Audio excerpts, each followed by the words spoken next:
방금 저와 여러분들이 이사야 38장 1절에서 8절 말씀을 함께 이제 교독을 했습니다.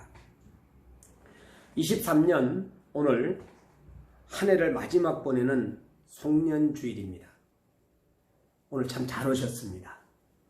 네, 인생은 출발점이 반드시 있어요. 그리고 그 출발점에서 코스가 있습니다. 그리고 종착점이 있습니다. 여러분, 지혜로운 사람은 언제나 끝이 있는 것을 알고 살아갑니다.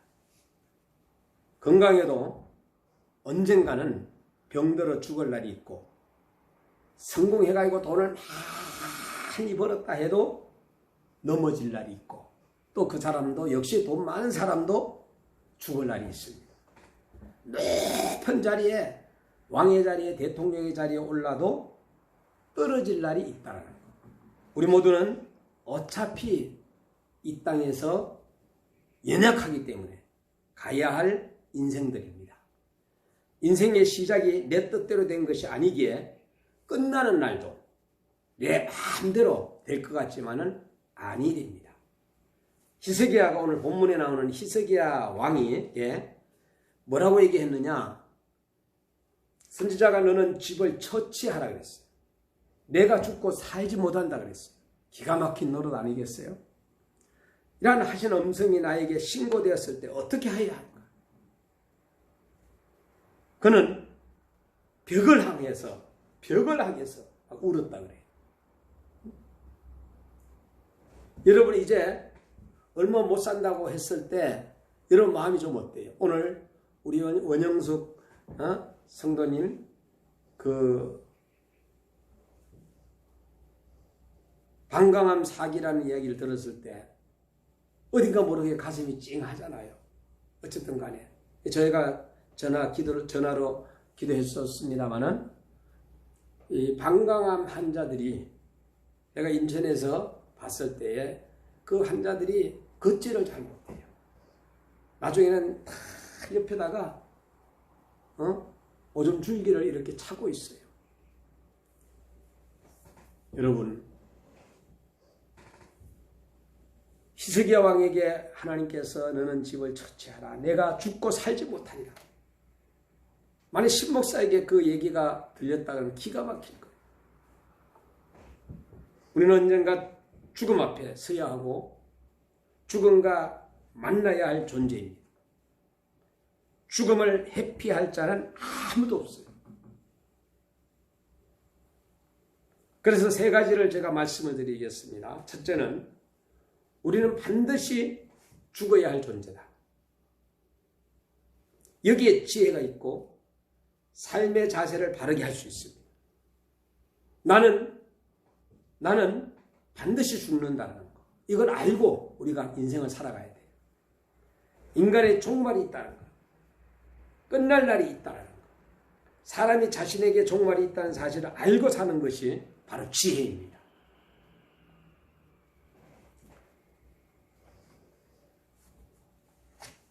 여러분들이 이제 2023년도 오늘 보내면서 23년도에 좋은 일들 10대 뉴스가 뭘까? 10가지의 뉴스를 여러분들의 뉴스를 한번 적어보고, 그리고 또 내가 하나님 앞에서 잘못했던 것이 뭘까? 또 한 10가지를 적어보고, 또 감사했던 것이 뭘까? 10가지를 적어보고, 감동을 남들에게 내가 주었던 것이 뭘까? 이것도 한번 또 적어보고, 이러면서 또 24년도에 기도해야 할 기도의 제목이 뭘까? 24년도에는 하나님 앞에서는 어떻게 신앙생활을 해갈까 하는 이러한 것들도 메모하는 것도 괜찮아요.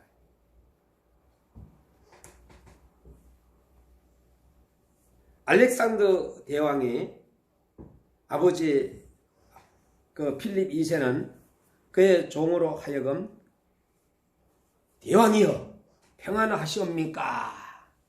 그러나 당신은 죽어야만 한다는 것을 잊지 마십시오 라고 똑같은 말을 매일 아침마다 하게 했다는 거예요.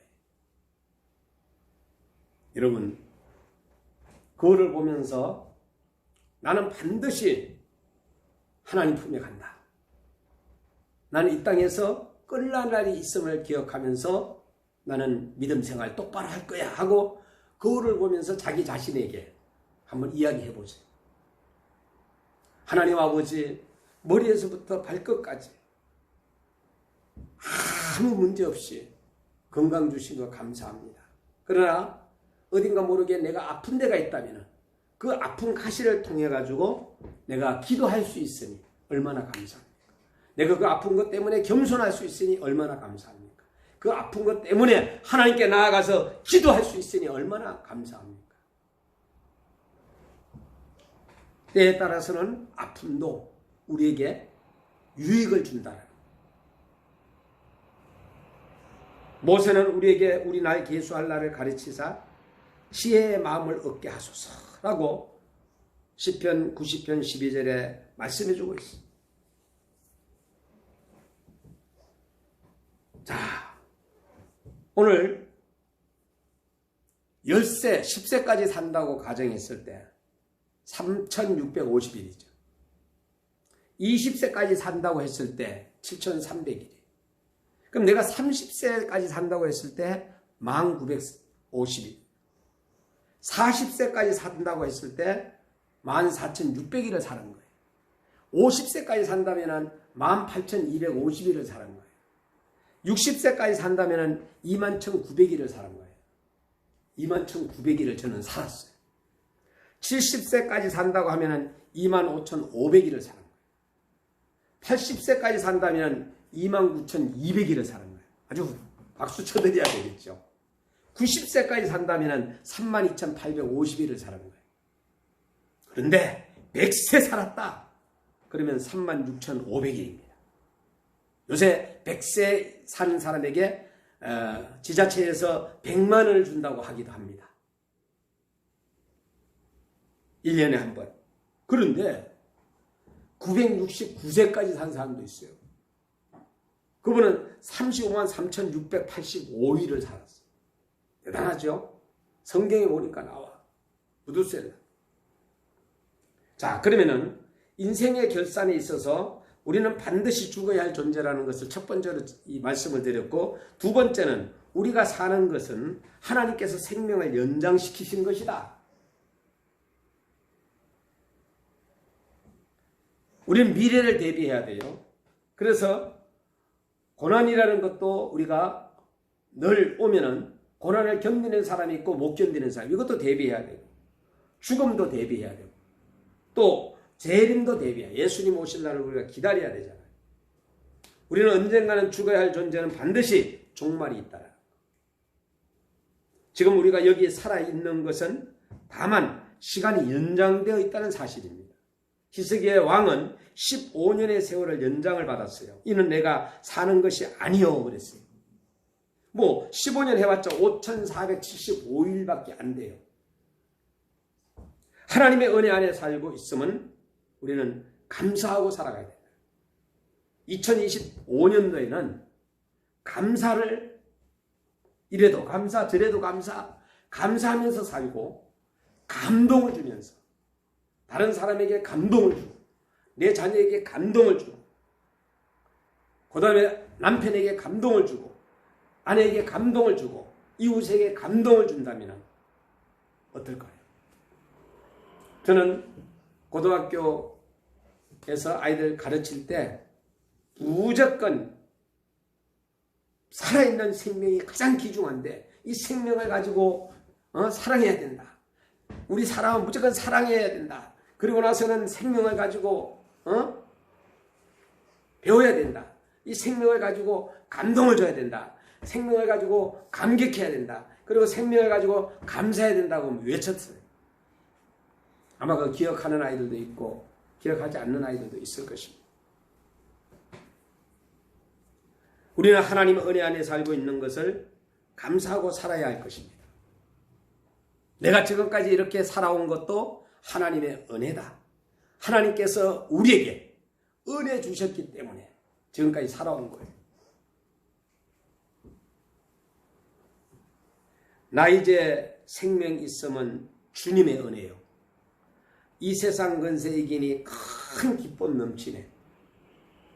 사도 바울은 내가 그리스도와 함께 십자가에 못 박혔으니 그런즉 이제는 내가 산 것이 아니요 오직 내 안에 그리스도께서 사신 것이라고 말하고 있어요. 이 안에 우리는 살아간 누군가가 막 야, 너 교회 가지 마. 너 이것저것 하지 마. 그리고 또 막 이러면서 범죄케 하는 이러한 것들이 우리가 사단이라 그랬잖아요. 마귀는 막 그냥 어찌든 간에 가정을 파괴시키고 그리고 또 교회도 무너뜨리고 또 국가도 무너뜨리고 모든 것을 파괴해가지고 지옥에 잡아넣으려고 하는 게 마귀잖아요. 귀신은 사람의 탈을 써가지고 나타나잖아요. 어머니의 꿈속에서 어머니가 나타나. 이거 다 귀신 장난이거든. 예? 귀신은 진짜로 막 그냥 이 신기를 받은 사람들은 막 귀신이 보이는 거예요. 막 그냥 피 묻은 사람들이 막 타이어에 붙어가 간다고 어린 아이 눈에도 보이는 거예요. 귀신이 보이는 거거든. 그 귀신을 갖다가 불러들이는 게 제사거든. 황을 피워가지고 그리고 나서는 그러지 말아야 된다. 얼마든지 우리는 기독교는 살아있을 때 효도하는 종교. 그리고 이제는 돌아가셨다면은 가족이 모여서 맛있는 거 하면서 먹으면서 지난날의 어머니가 어떻게 믿음 생활했는지, 아버지가 어떻게 신앙생활 했는지, 아버지가 어떻게 살아왔는지 이런 것을 다시 한번 돌아가면서 가족끼리 나누면서 기일을 보내는 이러한 아름다운 전통의 문화가 세워졌으면 좋겠어요. 사도 바울은 내가 그리스도와 함께 십자가에 못 박혔다. 그런데 이제는 내가 산 것이 아니오 오직 내 안에 그리스도의 사신 것이라는 것. 우리의 시간도 하나님이 허락하여 주신 그 기한이 있다라는 거예요. 얼마인지 몰라요. 20년이 될지 아니면 6개월이 될지. 주인의 심판에 따라서 언젠가는 끝이 온다라는 거. 그래서 인생의 결산에서는 우리가 사는 것은 하나님께서 생명을 연장시켜 주시는 것밖에 없다라는 거. 언젠가는 없어질 날이 있고 빼앗길 날이 있고 끝이 있다라는 거. 하나님이 내놓으라면 하시면 모든 것을 내놓아야 돼요. 왜? 우리는 이 땅에 올 때 빈손으로 왔잖아요. 뭐 가지고 온 게 아니잖아요. 인생의 결산의 세 번째는 남은 시간은 주를 위해 살아야 한다.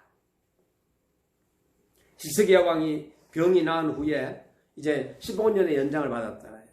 이제 히스기야에게 모든 것을 처리하라 그러니까 이분이 막 눈물 흘려가지고 막 벽을 대고 그냥 막 울었잖아요.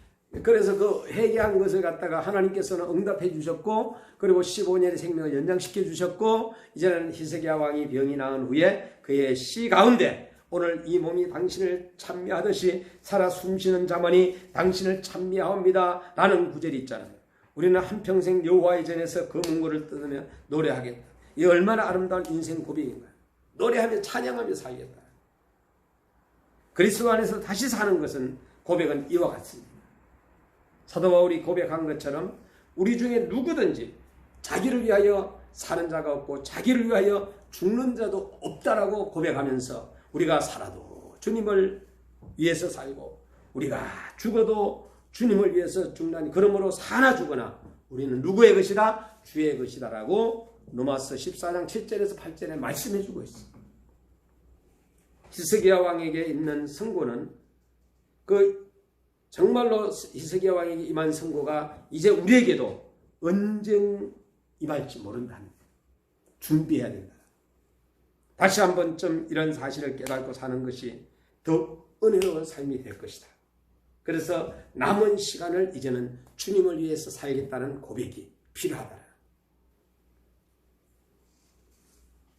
이승복 목사님께서는 65세에 하나님의 부름을 받았고 김익두 목사님은 76세에 부르심을 받았고 박간중 장로님은 70세에 부르심을 받았고 조만식 장로님은 67세에 부르심을 받았고 주남선 목사님은 63세, 주기철 목사님은 47세, 김교신 선생님은 44세에, 손양원 목사님은 48세에 하나님의 부르심을 받았습니다. 한상동 목사님은 75세에, 성 어거스틴은 76세에, 성 프란시스는 45세에, 잔다르크는 19세에, 루터는 63세에, 칼빈은 55세에 하나님의 부르심을 받았습니다. 성 테라스는 67세에, 존 머녀는 60세에, 웨슬레는 88세에 하나님의 부르심을 받았습니다. 그루트비는 89세에, 킬케골은 42세에, 리빙스톤은 60세에 하나님의 부르심을 받았어요. 무디는 62세에, 우찌무라 간조는 69세 하나님을 부르심을 받았고, 슈바이처는 90세에, 바르트는 82세에, 그리고 썬다싱은 40세에 하나님의 부르심을 받았습니다. 그러나 빌리그레함 목사님 100세에 하나님의 부르심을 받았습니다. 토마스 목사님은 80세에, 김대건 신부님은 25세에, 이상재 선생님은 77세에, 아펜젤라 목사님은 44세에, 은도도 목사님은 57세에, 마펜 목사님은 75세에, 이성원 목사님은 66세에, 딜선주 목사님도 66세에, 최건능 목사님은 75세에 하나님의 부르심을 받았습니다. 여러분 몇 살에 부르심을 받고 싶습니까? 빌리그레함 목사님 대단하시죠? 100세. 여러분 이제 100세 시대라 그러잖아요. 그래서 오늘도 정말로 후회 없이 살아가는 저와 여러분이 되어야 되겠다. 지혜로운 사람은 언제나 끝이 있는 것을 알고 살아요. 그러면 사는 목적을 바로 알고 살아야 합니다. 한 번 죽는 것은 사람에게 정하신 것이요, 그 후에는 심판이 있다라는 히브리서 9장 27절 말씀에 이 성경 구절을 우리는 암송을 해야 돼요. 기억해야 될 것입니다. 삶의 목적을 알고 우리가 후회 없이 살아가야 된다는 것을 기억하시고, 여러분 모두가 믿음으로 살았고 믿음으로 죽는 이러한 우리 모두가 되기를 바라며 함께 기도하겠습니다. 살아계신 우리 아버지 하나님 감사합니다. 오늘은 인생의 결산이 있어서 정말로 우리는 반드시 죽어야 할 존재라는 것, 우리가 사는 것은 우리 하나님께서 생명을 연장시켜 주시다는 것, 남은 시간을 주를 위해 살아야 한다는 것. 여호와 하나님 아버지, 오늘도 또 이사야 38장 1절에서 8절 말씀을 중심으로 해서 또 배우게 하심을 감사합니다. 듣게 하심을 감사합니다. 은혜의 시간이 되게 하심을 감사합니다. 사랑하는 모든 성도님들이 주 안에서 승리하는 삶을 살게 하여 주시옵소서. 예수님 이름으로 기도드리옵나이다. 아멘.